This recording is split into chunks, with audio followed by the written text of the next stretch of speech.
ప్రియతమ ప్రధాని నరేంద్ర మోడీ గారి యొక్క స్వహస్తాలతోని వర్చువల్గా దేశవ్యాప్తంగా ప్రధానమంత్రి ధనధాన్య కృషి యోజన దల్హన్ ఆత్మనిర్భర్ భారత్ మిషన్ను దాదాపు 42,000 కోట్ల రూపాయల విలువ చేసేటువంటి అభివృద్ధి పనులను ప్రారంభించుకున్నాం. మనం ప్రధానమంత్రి ధనధాన్య కృషి యోజన ద్వారా దేశవ్యాప్తంగా ఇలా 100 జిల్లాలను సెలెక్ట్ చేసుకునేది కేంద్ర ప్రభుత్వం. ప్రతి సంవత్సరము 24,000 కోట్ల రూపాయల బడ్జెట్ను దానికి కేటాయించడం, ఈ జిల్లాలకు 6 సంవత్సరాల పాటు అన్ని విధాలా సహకరించడం. దానిలో తెలంగాణ రాష్ట్రంలో నారాయణపేట్, గద్వాల్, నాగర్ కర్నూల్, జన్గాం జిల్లాలను తెలంగాణ రాష్ట్రంలో ఇలా కేంద్ర ప్రభుత్వం ఇలా ఎన్నిక సెలెక్ట్ చేసి సహకరించే ప్రయత్నం చేస్తున్నది. ఈ సందర్భంగా ప్రధానమంత్రి గారికి తెలంగాణ ప్రజల తరపున హృదయపూర్వక ధన్యవాదాలు తెలియజేస్తూ, దీని ద్వారా దాదాపు 1,70,00,000 మంది రైతులకు లబ్ధి చేకూర్చాలన్న ఉద్దేశంతో ఈ కార్యక్రమాన్ని ఈరోజు ప్రారంభించుకోవడం జరిగింది. అదొకైతే కరీంనగర్ డైరీ సంబంధించి ఇంతకుముందు వారు చెప్పినట్టు జపాన్ ఇంటర్నేషనల్ కోఆపరేటివ్ ఏజెన్సీ వాళ్ళ యొక్క ఆర్థిక సహకారాన్ని అందించి మనకు సహకరించాలన్న ఉద్దేశంతో దేశంలో 3 రాష్ట్రాలను ఎంపిక చేశారు: ఉత్తరప్రదేశ్, బీహార్, తెలంగాణ రాష్ట్రంలో కరీంనగర్ ఎంపిక చేయడం నిజంగా మనంత అదృష్టం. ఈ సందర్భం కూడా కరీంనగర్ జిల్లా ప్రజల తరపున, ఇది కరీంనగర్ జిల్లాకే పరిమితం కాదు, మన డైరీ ఆదిలాబాద్, నిజామాబాద్, కరీంనగర్, వరంగల్ అంతా ఈ సంబంధించి అనేక మంది రైతులకు లబ్ధి చేకూరే విధంగా మనం సహకరిస్తున్నాం. కాబట్టి అందరి తరపున కూడా నరేంద్ర మోడీ గారికి హృదయపూర్వక కృతజ్ఞతలు తెలియజేస్తున్నారు. దీన్ని సెలెక్ట్ చేయడంలో చాలా అంశాలు ఉన్నాయి. ఎందుకంటే కరీంనగర్ డైరీ చరిత్ర 27 సంవత్సరాలు. వారప్పుడు యూనియన్ అధ్యక్షునిగా ఉండి, దాని తర్వాత పాల వ్యాపారం ప్రారంభించి యూనియన్ అధ్యక్షుడిగా ఉండి, కరీంనగర్ మిల్క్ ప్రొడ్యూసర్ కంపెనీ లిమిటెడ్ను వారు ప్రారంభించి దీన్ని రాజకీయాలకు అతీతంగా, పార్టీలకు అతీతంగా, వ్యక్తులకు అతీతంగా కేవలము రైతులకు న్యాయం చేయాలి, ఇక్కడ ప్రజలకు యువతకు ఉపాధి కల్పించాలని చెప్పి ఒక ఆలోచనతో, ఒక మంచి దృక్పథంతో వారు ఒక మంచి సేవ చేసే ప్రయత్నం చేస్తున్నారు. కాబట్టి వాళ్ళ కరీంనగర్ డైరీ అంచెలంచెలుగా ఎదిగిన విషయాన్ని మనం గుర్తించాల్సిన అవసరం ఉన్నది. ప్రతిరోజు 2 లక్షల లీటర్ల మిల్క్ను మనం సేకరించడం, 40 లక్షల యొక్క పెరుగును మనం విక్రయించడం, ఇది మామూలు విషయం కాదు. ఇది చాలా గొప్పతనం. ఇదంతా కూడా దాదాపు 600 మందికి ప్రత్యక్షంగా ఉపాధి కల్పిస్తున్నాం, 5,000 మందికి పరోక్షంగా ఉపాధి కల్పించే ప్రయత్నం చేస్తున్నాం. 1,00,000 మంది రైతులకు ప్రతిరోజు కూడా ఏదో వాళ్ళు సేకరించే అభివృద్ధి వాళ్ళు ప్రోత్సహించే ప్రయత్నం చేస్తున్నామంటే ఇది చాలా మామూలు విషయం కాదు. ఇవన్నీ గుర్తించిన తర్వాతనే కేంద్ర ప్రభుత్వం పైరవులకు లొంగది, ఒత్తిడికి లొంగది.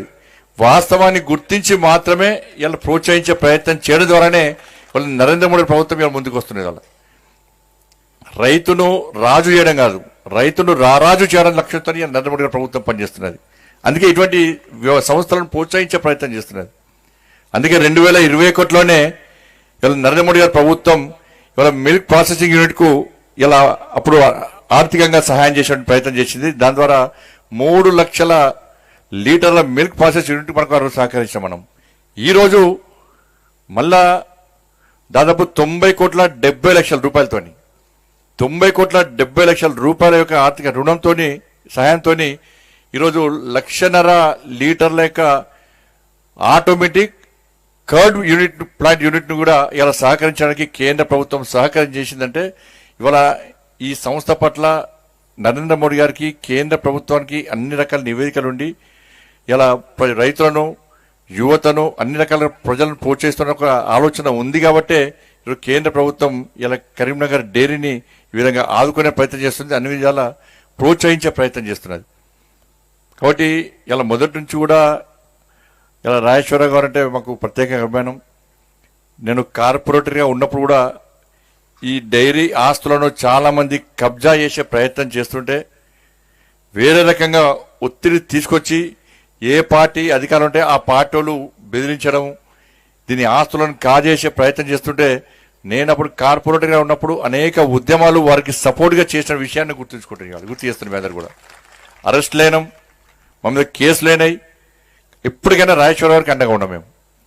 కరీంనగర్ డైరీకి సంబంధించి కాంపౌండ్ వాళ్ళు కట్టేటప్పుడు కూడా కొంతమంది మతం పేరుతో అడ్డుకునే ప్రయత్నం చేస్తే అనేక మంది మా కార్యకర్తలు రోడ్డుకెక్కి ఆందోళన చేసి ఆ రోజు అరెస్ట్ అయ్యి వారికి అండగా ఉండి వారు ధైర్యంగా ముందుకు వచ్చి నాకు ఎవ్వరి ఒత్తిడి అవసరం లేదు, నాకు అందరు సపోర్ట్ కావాలని చెప్పి మమ్మల్ని కోరిన వెంటనే వందలాది మంది కార్యకర్తలను రోడ్డుకెక్కి ఆందోళన చేసి వారికి అండగా ఉంటే ఇవాళ డైరీ చుట్టూ కాంపౌండ్ వాళ్ళు కట్టి వారు వాళ్ళ ఆస్తులను కాపాడిన గొప్ప వ్యక్తి రాజేశ్వరరావు గారు.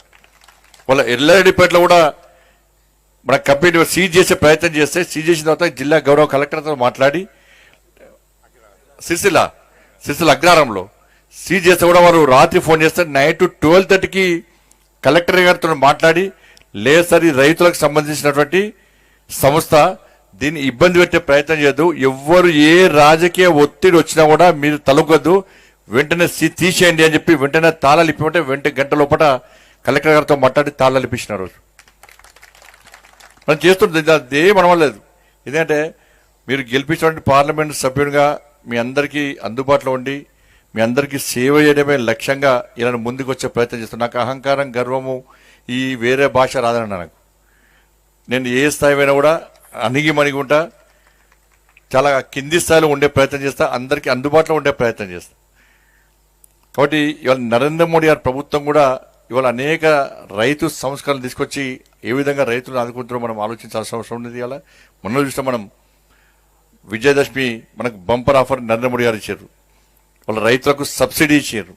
వాళ్ళ ట్రాక్టర్ విషయంలోని రైతు పనిముట్ల విషయంలో మనకి జిఎస్టీ తొలగించి ఏ విధంగా మనని రైతులను ఆదుకునే ప్రయత్నం చేసిండో మనం ఆలోచించాలి ఒకసారి. ఇవాళ ప్రతి సంవత్సరం ప్రతిసారి కూడా రైతు కిసాన్ సమ్మాన్ నిధి ఇస్తున్నాం. ఇవాళ అనేక రాష్ట్రాలు యూరియా బ్లాక్ చేయడము, యూరియా అందించకపోవడము, బ్లాక్ మార్కెట్లో అమ్ముకునే ప్రయత్నం చేస్తూ ఉన్నప్పుడు కూడా వాళ్ళ నరేంద్ర మోడీ ప్రభుత్వం అంతర్జాతీయంలో ధరలు పెరిగినప్పుడు కూడా, దేశాల మధ్య యుద్ధాలు జరిగినా కూడా, ఆపరేషన్ సింధూర్ జరిగినా కూడా ఏ రోజు కూడా యూరియా ధరలు పెంచలే, ఎక్కడ యూరియా షార్టేజ్ కానియలే. యూరియా మీద సబ్సిడీ అప్పటి నుంచి ఇప్పటి వరకు ఇస్తున్న విషయాన్ని మనం గుర్తించాలి. కానీ కొన్ని రాష్ట్రాలు దాన్ని గుర్తించకుండా అవగాహన రాహిత్యంతో రైతులకు యూరియా అందించకుండా యూరియాలను ట్రక్కులు టన్నులు లోడ్లు బ్లాక్లో అమ్ముకొని వాళ్ళ రైతులు ఇబ్బంది పడే పరిస్థితి కొన్ని రాష్ట్రాలు వస్తున్నాయంటే దాన్ని రైతాంగం ఆలోచించాల్సిన అవసరం ఉంది.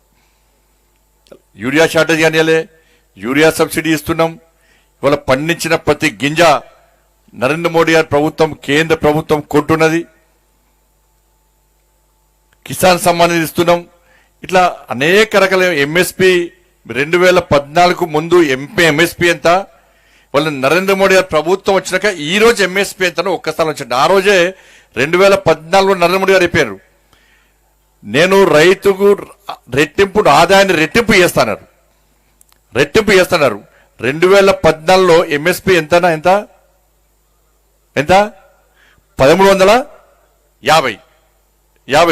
ఇవాళ ఎంత ఎంఎస్పి ఇవాళ ఎంత నాకన్నా చెప్పే 2320 60 డబ్బులు అయిందా లేదా అంటే ఆదాయం రెట్టింపు చేస్తానని చెప్పాడు. చెప్పిన మాటను పక్కా తూచా తప్పకుండా అమలు చేసినటువంటి వ్యక్తి నరేంద్ర మోడీ గారు. కాబట్టి ముఖ్యంగా రైతుల విషయంలో మాత్రం ప్రత్యేకంగా ఆలోచిస్తూ ఇవాళ అనేక సంస్కరణలు తీసుకొచ్చి ఆదుకునే ప్రయత్నం చేస్తున్నారు. కాబట్టి ఇటువంటి వ్యక్తులను మనం ప్రోత్సహించాల్సిన అవసరం ఉన్నది, ఇటువంటి ప్రభుత్వాలను ప్రోత్సహించాల్సిన అవసరం ఉన్నది. రాజకీయాలకు అతీతంగా ఈ రాష్ట్రంలో ఈ పార్టీ ఉందా, ఆ పార్టీ ఉందా, ఈ వ్యక్తున్నారా, ఆ వ్యక్తున్నారా, ముఖ్యంగా నరేంద్ర మోడీ గారికి అన్ని రాష్ట్రాలు అభివృద్ధి చెందనే ఈ దేశం అభివృద్ధి చెందుతుంది అని చెప్పి ఒక లక్ష్యంతో వాళ్ళ పనిచేసే ప్రయత్నం చేస్తున్నాడు. ఎక్కడ ఏం చేయాలో ఆయనకు బాగా తెలుసు. అమెరికా ట్రంప్ ఏం చేసిండు, సుంకాలు పెంచి భారత్ను ఇబ్బంది పెట్టే ప్రయత్నం చేస్తే ఏం చేసిండు, చక్కగా ఏడికి వేయండు, చైనాకు పోయి రష్యాతో మాట చైనా పోతే ట్రంప్ ఏం చేసిండు, ఇలా దిగొచ్చి మళ్ళీ భారత్తో స్నేహం చేసే ప్రయత్నం చేసి ఎక్కడ మోడీ గారు వార్నింగ్ ఇవ్వలే అమెరికాకు, ఎక్కడ ఊకదంపుడు ఉపన్యాసాలు ఇవ్వలే, ఎక్కడ మాట్లాడలే, ఏ జ్ఞానంగా చేసిండు. అంటే అటువంటి గొప్ప వ్యక్తి, అటువంటి గొప్ప ఆలోచనల వ్యక్తి ఇవాళ దేశ ప్రధానిగా ఉండడం నిజంగా మనందరి అదృష్టంగా మనం భావించాల్సిన అవసరం ఉన్నది. మోడీ గారు భారతీయ జనతా పార్టీ ఈ పార్టీ ఆ పార్టీ కాదు, ఇవాళ ఒక వ్యక్తి ఈ దేశాన్ని కాపాడే ప్రయత్నం చేస్తున్నాడు, ఈ దేశాన్ని అభివృద్ధి చేసే ప్రయత్నం చేస్తున్నాడు, ఈ దేశంలో పేద ప్రజలకు సంక్షేమ ఫలాలు అందించే ప్రయత్నం చేస్తున్నాడంటే రాజకీయాలకు అతీతంగా అటువంటి వ్యక్తులను ప్రోత్సహించాలి, అటువంటి వ్యక్తులను ఆదరించాలి, అటువంటి వ్యక్తులను అభిమానించాల్సిన బాధ్యత మానవత్వం ఉన్న ప్రతి వ్యక్తికి అవసరమైన విషయాన్ని మనం గుర్తించాల్సిన అవసరం ఉంది. కాబట్టి ఈ సందర్భంగా మీ అందరు కూడా మరొకసారి మీ అందరు కూడా ఇటువంటి ఒక శుభకార్యాన్ని మనం ప్రారంభించుకున్న సందర్భంలో మీ అందరు కూడా హృదయపూర్వక శుభాకాంక్షలు తెలియజేస్తూ తప్పకుండా రాబోయే రోజుల్లో కూడా ఈ సంస్థకు అండగా ఉంటానని చెప్పి మనస్ఫూర్తిగా తెలియజేసుకుంటూ ముగిస్తాను. మరొక విషయం ఏంటంటే రాష్ట్ర ప్రభుత్వాన్ని కూడా విజ్ఞప్తి చేస్తున్నా, ఈ కరీంనగర్ డైరీకి సంబంధించి ఇలా ప్రొడక్ట్స్ అన్నిటి కూడా ఇవాళ కావాలని రాజకీయ దురుద్దేశంతో ఇలా ఆపే ప్రయత్నం చేస్తున్నారు. నేను అందుకే ప్రభుత్వాన్ని విజ్ఞప్తి చేస్తున్నా, నేను ముఖ్యమంత్రి గారితో మాడతా, తర్వాత మంత్రులతో గౌరవ మంత్రులతో మాడతా, తప్పకుండా దీని ప్రొడక్ట్స్ మనం మిల్క్ కూడా మన ప్రొడక్ట్స్ కూడా ప్రభుత్వం అధికారికంగా తీసుకునే విధంగా తప్పకుండా సహకరిస్తా అని చెప్పి ఈ సందర్భంగా హామీ ఇస్తూ మరొకసారి రాజేశ్వర్ గారికి వాళ్ళ సిబ్బందికి వారి బోర్డు మెంబర్స్ అందరూ కూడా హృదయపూర్వక ధన్యవాదాలు తెలియజేస్తూ ముగిస్తున్నాను. భారత్ మాతాకి జై, జై శ్రీరామ్.